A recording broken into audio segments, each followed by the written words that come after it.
Hello friends good evening जेहेतु ठंडा पाग देती तो मुझे आसीगली टे चा पीवा को तथापि राति आसी 8टा है तो मुझे आसीगली रुटी करी सेपट घर में रुटी चकड़ी देके आसती तो चूल्हे जेहेतु मुझे जानी गैस सजाइला तो मुझे चूल्हे रोषे करने अटा चकड़ी आनी ये मो नणंद राणी बहुत लाज लगे भिडियो कर मो फाइनाली रुटी करवा सरीगला बेलिया को बहुत कष्ट लगे ऊपर मुझे बेली दूसरी ठिया है तले बेलिया को बहुत कष्ट लगे तथापि आडजस्ट कर बेलदेली एवं मो रुटी सरीगला मुझे तरकारी की बसई तो मु आलू आनी जेहतु पोड़िया को से बहुत टाइम लगे तो मुझे पोड़ी पारे तो मुझे भाविली बैगण टे पोड़ आज शीतर टे पखाड़ खिया हम तो सबुदिन तो रुटी खाए पखाड़ खाऊ देखो बैगण में होगला के सुंदर देखा शीतर पखाड़ खायार मजा बोला अलग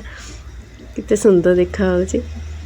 अच्छा आपण मैंने बैगण पोड़ा के खाई ना नहीं कहे पखाड़ गतरे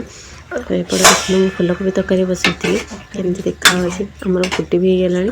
तो भिडियो केमती लगे कहे रोज।